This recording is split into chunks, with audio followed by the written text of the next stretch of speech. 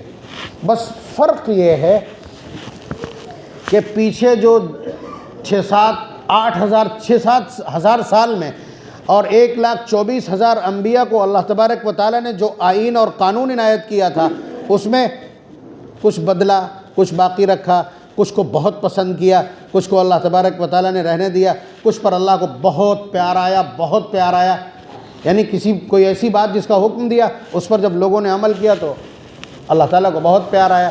تو کچھ چیزیں بہت اچھی تھیں، بہت اچھی تھیں، بہت اچھی تھیں تمام شریعتوں میں، کچھ حضرت موسیٰ علیہ السلام کی شریعت میں بہت اچھی چیزیں ہیں، یعنی لاٹری ٹائپ میں کہ تھوڑا سا عمل کرو ثواب بہت ملے۔ کچھ حضرت ابراہیم علیہ السلام کی شریعت میں ایسی چیزیں تھیں، کچھ حضرت عیسیٰ علیہ السلام کی شریعت میں ایسی چیزیں تھیں۔ تو جن قوانین کو، جن اخلاقی تعلیمات کو، جن آرٹیکلز کو یا جن جزیات کو یا جن کوڈ آف کنڈکٹرز کو اللہ تبارک و تعالیٰ نے پچھلی شریعتوں کے بہت پسند کیا، ان سب کو اکٹھا کر کے ایک نیا اور فریش قانون بنایا، جن کے ہر قانون پر، ہر آرٹیکل پر مہر ہے کہ یہ اللہ تبارک و تعالیٰ کو پسند۔ اور پھر اس کے بعد ایک کتاب دی جس کو قرآن کریم کہتے ہیں، اور پھر اس کے بعد پوری انسانیت میں سے ایک سب سے ممتاز اور قداور شخصیت کا انتخاب کیا، حضرت محمد صلی اللہ علیہ وسلم کو، اور پھر تینوں چیزوں کو دے کر کے یہ کہہ دیا کہ پچھلے 6,000-8,000 سال سے آدم سے لے کر کے عیسیٰ علیہ السلام تک جو قانون بنانے کی ایک ریہرسل تھی، میں نے اس کو برام دے دیا ہے، میں نے اس کو فل اسٹاپ کر دیا ہے، اور اب جو قانون میں دے رہا ہوں یہ قیامت تک چلے گا، اس پر میں نے مہر کر دی ہے۔ الیوم اکملت لکم دینکم واتممت علیکم نعمتی ورضیت لکم الاسلام دینا۔ یہ خلاصہ ہے قانون سازی کا، قانون بنائے جانے کا، قانون لکھے جانے کا۔ اور اس کو پارہ نمبر 25 سورہ شورى میں اللہ تبارک و تعالیٰ نے کچھ اس طرح بیان کیا، میں نے جو کچھ عرض کیا ہے وہ قرآن کریم کے آیات کے تناظر میں اس کا حاصل ہے۔ شرع لکم من الدین ما وصى به نوحا، کہ میں نے اس شریعت میں شامل کر دی ہیں وہ ساری وصیتیں جو میں نے نوح کو کی تھی، والذی اوحینا الیک، اور جو ہم نے ان کی طرف وحی کی تھی، آپ کی طرف جو چیزیں وحی کی ہیں وہ بھی شامل ہیں، اور جو چیزیں وصیت کے طور پر خاص طور سے، وصیت کہتے ہیں خاص طور سے دی گئی ہدایات کو، وہ تمہاری شریعت میں شامل کر دی ہیں۔ شرع لکم من الدین ما وصى به نوحا والذی اوحینا الیک، آگے کیا ہے؟ والذی اوحینا الیک ما وصینا به، یعنی اس کے بعد حضرت موسیٰ علیہ السلام کو جن چیزوں کی ہم نے وصیت کی تھی، یعنی خاص چیزیں، وہ بھی تمہاری شریعت میں شامل کر دی ہیں، اور جو ہم نے عیسیٰ کو خاص چیزیں دی تھی وہ بھی تمہاری شریعت میں شامل کر دی۔ یعنی یہ بتلا دیا کہ تم کو جو قانون دیا ہے، تم کو جو شریعت دی ہے، تم کو جو ہم نے آرٹیکلز دیے ہیں، تم کو جو کوڈ آف کنڈکٹر دیا ہے، یہ پورے تمام قوانین کا الٹرا فلٹرڈ میتھڈ ہے۔ بات سمجھ رہے ہیں؟ یعنی اس میں سے چھانٹا ہوا اور منتخب کیا ہوا قانون۔ یہ آیت اتنی بھاری، یہ آیت اتری کہاں ہے؟ نبی اکرم صلی اللہ علیہ وسلم جب اپنا الوداعی خطبہ دے رہے تھے، کہاں کھڑے ہو کر کے؟ جبل رحمت کے وسط میں کھڑے ہو کر کے عرفات کے میدان میں جس وقت آپ خطبہ دے رہے تھے اپنی اونٹنی کے اوپر، صحابہ کہتے ہیں کہ ہم نے الفاظ اور تعبیرات سے، استعارات اور تشبیہات سے اور پیراگرافنگ سے سمجھ لیا تھا کہ یہ کسی رخصت ہونے والے کی تقریر ہے۔ وجلت منہ القلوب وذرفت منہ العیون، صحابہ فرماتے ہیں کہ ہمارے دل تڑپ اٹھے، ہماری آنکھیں برسنے لگی حضور کے الفاظ سن کر کے۔ یعنی حضور اپنی رخصتی کا انداز اختیار کر رہے ہیں، اور وہی سب سے بڑا خطبہ ہے حضور کی زندگی کا، سب سے بڑی تقریر ہے جو تقریباً 8 منٹ کی ہے۔ یہ کائنات 2000 مرتبہ پیدا ہو، یہاں کے سارے اسکالرز 1,00,000 مرتبہ پیدا ہوں، یہاں کے دماغ 1,00,000 مرتبہ اپنے اپنے قوانین اور اخلاقی تعلیمات یا ہیومینیٹیرین ویلیوز کو منتخب کریں، لکھیں اس کو، لیکن اس خطبے کی خاک کو نہیں پہنچ سکتے۔ ساری دنیا مل کر کے حقوق انسانیت کی جتنی بھی دفعات تیار کرتی ہے سب خاک میں مل جائیں گی محمد الرسول اللہ کے اس خطبے کے سامنے۔ میں گزارش کروں گا ان لوگوں سے جو اردو نہیں جانتے ہیں، انگریزی جانتے ہیں، کہیں نہ کہیں اپلوڈ ضرور ہوگا نبی اکرم صلی اللہ علیہ وسلم کا حجۃ الوداع کا خطبہ، یا اس کا انگلش ٹرانسلیشن ضرور پڑھیں۔ بات سمجھ رہے ہیں آپ کے کان کھڑے ہو جائیں گے۔ آج تک آپ نے انسانی حقوق کی جتنی بکواس سنی ہوگی، آپ کو اندازہ لگے گا کہ نبی اکرم صلی اللہ علیہ وسلم نے کیا کہہ دیا۔ لا فضل لعربی علی عجمی، کسی عربی کو کسی عجمی پر کوئی فضیلت نہیں ہے۔ ولا فضل لاسود علی ابیض، کسی کالے کو کسی گورے پر کوئی فضیلت نہیں ہے، کسی گورے کو، یعنی آج کی تاریخ میں جن بنیادوں پر یہ تہذیبیں، یہ خطے اور یہ انسانیت بٹی ہوئی ہے، سب کو حضور نے ان الفاظ کے ساتھ، میں نے آج اپنے قدموں تلے جاہلیت کی تمام عصبیتوں کے عنوانات کو اپنے پیروں تلے رون دیا۔ یہ خطبہ دینے کے بعد نبی اکرم صلی اللہ علیہ وسلم پر یہ آیات اتری ہیں، الیوم اکملت لکم دینکم واتممت علیکم نعمتی ورضیت لکم الاسلام دینا، کہ ہم نے آج اس سلسلے کو مکمل کر دیا ہے، مہر لگا دی ہے، سیل پروف کر دیا ہے، قیامت تک اس میں کوئی بھی نیا سنشودھن، کوئی ترمیم، کوئی ریزولوشن اس کے خلاف پاس نہیں کیا جا سکتا۔ اسی لیے حضور آخری نبی ہیں، حضور کی شریعت آخری شریعت ہے، اور قرآن کریم آخری کتاب ہے۔ اب اس کو قیامت تک رہنا تھا، اس لیے اس سے پہلے ساری کتابیں، سارے قانون، ساری شریعتیں مٹ چکی۔ اللہ تبارک و تعالیٰ نے قرآن کو اتارا اور دیکھا کہ انسانوں نے کوشش بھی کی، اس کے باوجود اپنی شریعتیں بچا نہیں پائے، تو فرمایا انا نحن نزلنا الذکر وانا لہ لحافظون، قرآن کو ہم نے اتارا ہے اور ہم ہی اس کی حفاظت کریں گے۔ تو حفاظت کا ایک مسلسل انتظام چلا آ رہا ہے۔ آپ دیکھیے دنیا کی کوئی کتاب 1400 سال تک اپنے صحیح ایڈیشن کے ساتھ موجود نہیں، دنیا کی کوئی اتنی ضخیم کتاب 10 سال کا بچہ یاد نہیں کر سکتا، 100 سال کا بڈھا نہیں یاد کر سکتا۔ لے آئیے آپ کو یہ، آپ 2 ایسے آدمی لے آئیے جو 600 صفحات کی کوئی کتاب یاد کیے ہوں اور دوسرا اس کو ٹوک دے، ایک سننے والا اور ایک پڑھنے والا آپ لے آئیے۔ یہاں بھی بہت سارے وہ چلتے ہیں دھرم گرنتھ ہیں، کوئی یاد کیا گیا ہو تو بتائیے۔ حضرت عزیر علیہ السلام، مطلب یہ کتنی بڑی انہونی ہے، اور یہ کتنا بڑا انسیڈنس ہے، کتنا بڑا حادثہ ہے۔ ایک بچے کا قرآن کریم یاد کر لینا، اس کو ذرا سا کمپیئر کر کے دیکھیے۔ حضرت عزیر علیہ السلام، ایک نام سنا ہوگا، پارہ نمبر 10 میں، وقالت الیہود عزیر ابن اللہ، کہ یہود نے کہا کہ حضرت عزیر اللہ کے بیٹے ہیں۔ کیوں کہا؟ کوئی بریکل دیکھا ہوگا تبھی تو کہا، کوئی معجزہ، کوئی کرامت، کوئی انہونی دیکھی ہوگی تبھی تو، کوئی خرق عادت دیکھا ہوگا تب کہا ہوگا نا۔ ہوا یہ تھا کہ وہ حضرت موسیٰ علیہ السلام کو جن تختیوں کا میں نے تذکرہ کیا، وہ ایک بکس میں رکھی تھی جس کا نام تھا تابوت سکینہ، اور وہ ہیکل سلیمانی میں، جس کے دیوار کے پاس یہ کھڑے ہو کر کے بھون بھون روتے ہیں، دیکھا اپنے فوٹو میں بیت المقدس میں ایک دیوار کے پاس کھڑے ہو کے جو روتے ہیں، وہیں پہ ہیکل سلیمانی بنا ہوا تھا، اسی میں وہ تابوت سکینہ ایک بکس تھا، اس میں حضرت موسیٰ علیہ السلام کا عصا اور وہ تختیاں ساری کی ساری اور بہت سارا سامان تھا، وہ رکھا تھا۔ بخت نصر ایک بڑا ظالم بادشاہ تھا، اس نے آ کر کے چڑھائی کی، اینٹ سے اینٹ بجا دی، تابوت سکینہ بھی غائب کر دیا۔ بات سمجھ رہے ہیں آپ؟ تابوت سکینہ بھی غائب کر دیا، اسی پہ تو وہ وہاں کے کھڑے ہو کر روتے ہیں، اسی پہ، اسی کے مٹ جانے پر ماتم کرتے ہیں۔ تو اس کے بعد اب یہ تھا کہ تورات تو اس میں رکھی تھی، ختم ہو گئی۔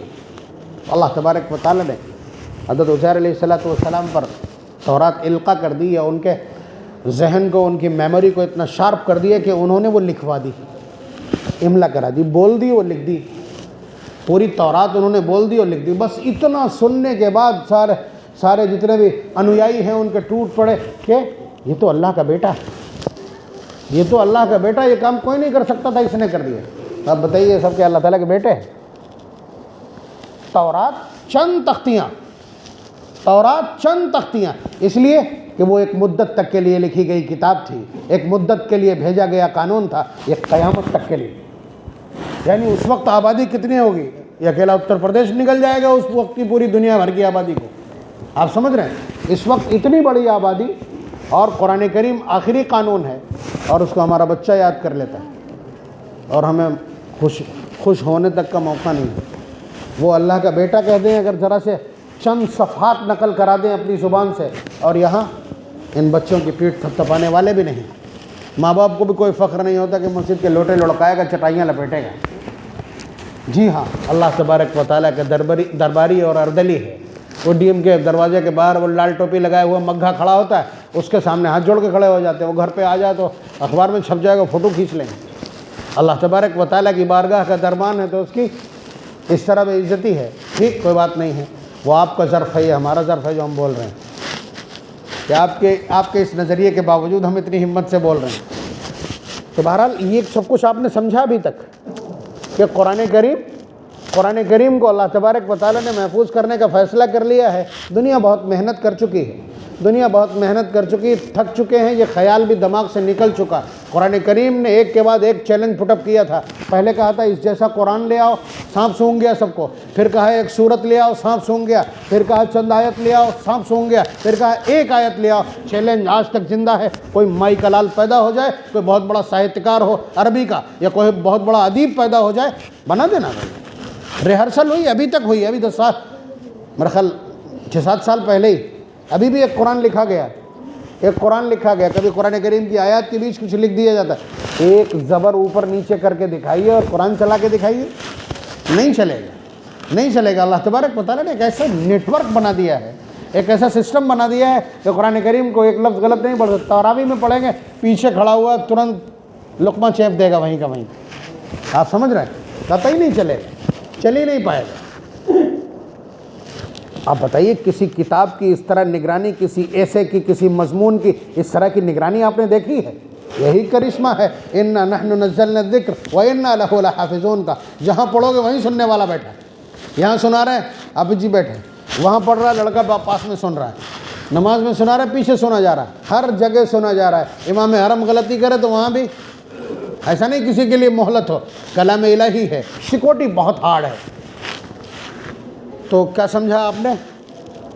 مذہب وہ ہے جو انسانیت سکھلاتا ہے، انسانیت کوئی مذہب نہیں ہے، یہ ڈرامہ ہے۔ ورنہ آپ بتائیے انسانیت کی پریبھاشا، آپ الگ گڑھیں گے، میں الگ گڑھوں گا۔ ہماری مسجد میں کوئی پانی لینے آئے، ہم اس کو پانی پینے دیں، ہمارے یہاں سے ٹھنڈی مشینوں کا روزانہ پانی جاتا رہے، یہ ہماری پریبھاشا ہے کہ انسان ہے، اور انسانوں کو کیا، جانوروں کو پانی پلانا بھی عبادت ہے، اور ہمارا کوئی شخص مندر میں پانی لینے جائے تو اسے مار دیا جائے، یہ وہاں کی مانوتا ہے؟ پریبھاشائیں الگ الگ ہو جائیں گی اگر لوگ گڑھیں گے تو۔ نبی نے تو صاف صاف کہا خیر الناس من ينفع الناس، تم میں سب سے بہتر وہ ہے جو لوگوں کو نفع پہنچائے، یہ ہماری مانوتا کے اصول ہیں۔ الخلق عیال اللہ، ساری مخلوق اللہ کا کنبہ ہے۔ فاحب الخلق الی اللہ من احسن الی عیالہ، جو ان کی مخلوق کے ساتھ بھلائی کرے وہ اللہ کو سب سے زیادہ پسند ہے۔ ہمیں یہ بھی بتا دیا گیا کہ ایک جسم فروشی کرنے والی، دیہ ویاپار کرنے والی ایک طوائف، اس نے ایک پیاسے کتے کو پانی پلا دیا، اللہ تبارک و تعالیٰ نے اسی وقت مغفرت کر دی۔ اتنا گھناؤنا عمل کرنے والی جسے سماج کا کوئی طبقہ معاف کرنے کو تیار نہیں، اللہ تعالیٰ نے اسے معاف کر دیا جگہ پہ۔ حضرت موسیٰ علیہ السلام کو خبر دے دی گئی، پھر اس کے بعد اسی مضمون کو اٹھا کر کے محمد الرسول اللہ صلی اللہ علیہ وسلم کے سامنے نقل کر دیا، حضور نے اس کو کنوے اور فارورڈ کیا جو ہمارے پاس تک آ گیا۔ تو ہمیں تو پیاسے کتوں کو پانی پلانا بھی مانوتا سکھلایا گیا، تمہارے یہاں کوئی پانی پینے جائے گا تو تم اس کو مارو گے دوڑا کے؟ یہ تمہاری مانوتا کی پریبھاشا ہے۔ تو ہر آدمی اپنی اپنی مانوتا الگ الگ لیے گھومے گا۔ بتاؤ تمہارے مذہب نے، تمہارے دھرم گرنتھوں نے یا تمہارے نبی نے کیا کہا؟ وَإِن مِّنْ أُمَّةٍ إِلَّا خَلَا فِيهَا نَذِيرٌ۔ اللہ تبارک و تعالیٰ کا قرآن میں دو ٹوک فیصلہ، کوئی ایسا خطہ نہیں، کوئی ایسی قوم نہیں، کوئی ایسی جماعت نہیں جس کے پاس ہم نے ڈرانے والا یعنی نبی نہ بھیجا۔ بات سمجھ رہے ہیں؟ نبی سب کے پاس آئے ہیں، سب نے اپنی اپنی کھا لی ہے، بیچ کھائی ہے، سب ہمارا بچا ہوا ہے، ہمارے پاس محفوظ ہے، دنیا پریشان ہے، دھرم یہاں بنا لیے گئے۔ ان سے کہو قرآن آسمان سے اترا ہے، یہ کیسے ہو سکتا ہے؟ یہ کیسے ہو سکتا ہے؟ ٹیڑھے بیڑے ہونے لگتے ہیں، ٹیڑھے بیڑے ہونے لگتے ہیں، یہ کیسے ہو سکتا ہے؟ یہ مطلب عقل لڑانے کی کوشش، یا اس لیے کہ ان کے پیالے میں کچھ نہیں ہے، ان کے پیالے میں کچھ نہیں اس لیے پریشانی ہے یہ، ورنہ اٹھا کر کے دیکھیے آپ، انہوں نے جو اپنے چاروں ویدوں کی جو وضاحت کی ہے اسے وہ ایشور وانی کہتے ہیں۔ اس کو ان کے جو مہاپرش ہے یا ان کے جو دھرم گرو ہیں انہوں نے اس کو ایشور وانی کہا، اللہ کی آواز، ایشور کی آواز، جس کو ہم وحی الہی کہتے ہیں۔ وحی الہی عربی ہے، ایشور وانی سنسکرت ہے، سیم ورڈنگ ہے۔ تو بات آپ سمجھ رہے ہیں؟ لیکن اس کے آس پاس پنڈت کسی کو بھٹکنے ہی نہیں دے گا، وہاں تک پہنچیں گے تو چڑھاوا بند ہو جائے گا۔ دیکھیے دقت یہیں پہ ہوئی ہے صرف۔ آخر میں اتنی سی اس مسئلے کی وضاحت بس دو جملوں میں، کہ وہ جو ان کے یہاں مورتیاں ہیں نا، جیسے اللہ ایک، ہم نے کہا نا الخالق، پیدا کرنے والا، بچے اور جنین پیدا کرنے والا، یہ اللہ تعالیٰ کی ایک صفت ہے۔ بات سمجھ رہے ہیں آپ؟ قہار، ٹھیک، غلبے والا اللہ کی ایک صفت ہے۔ مصور، ماں کے پیٹ کے اندر اپنی مرضی کے مطابق شکلیں پیدا کرنے والا، اس انگوٹھے میں الگ ڈیزائن کا فنگر پرنٹ پیدا کرنے والا، یہ المصور کے ترجمے۔ ذات ایک ہے نا، صفات اس کی، جیسے میں اپنے والد کے لیے عزیر، ٹھیک، آپ حضرات کے لیے عبدالرب، ٹھیک ہے، اور ایک بہت بڑے طبقے کے لیے عالم صاحب، بہادر پور میں پہنچیں گے تو بھائی جان، ٹھیک ہے، اور جو ہماری بوڑھیاں ہیں بہادر پور کی وہ کہیں گی للہ۔ تو آدمی تو ایک ہے نا، صفات بدلی ہیں، صفات بدلی، آدمی ایک۔ تو یہ ہے ہمارے یہاں کہ اللہ تبارک و تعالیٰ کی ذات ایک ہے اور صفات مختلف ہیں۔ انہوں نے کیا، پنڈتوں نے یہ بتلایا کہ ایسے تم صفات کہیں گے کہ تم اس وقت اللہ تبارک و تعالیٰ کی، تمہیں اولاد چاہیے ہے تو تم اللہ تبارک و تعالیٰ کی صفت خالقیت کی طرف توجہ کر رہے ہو، تمہیں پتہ ہی نہیں چلے گا، اس لیے ایک تصویر اس کی بنائے دیتے ہیں تاکہ تم کنسنٹریٹ ہو سکو۔ یہ بدمعاشی کا راستہ، یہ چور دروازہ ہے۔ کنسنٹریشن کے لیے، یکسوئی کے لیے، توجہ مرکوز کرنے کے لیے یہ ایک مورتی بنا دی۔ یہ اللہ تبارک و تعالیٰ کی خالقیت کی صفت ہے جسے برہما کہا جاتا۔ بات سمجھ رہے ہیں آپ؟ ایک مستقل مورتی وجود میں آ گئی، جو چڑھاوا آئے گا وہ پنڈت جی کا ہے۔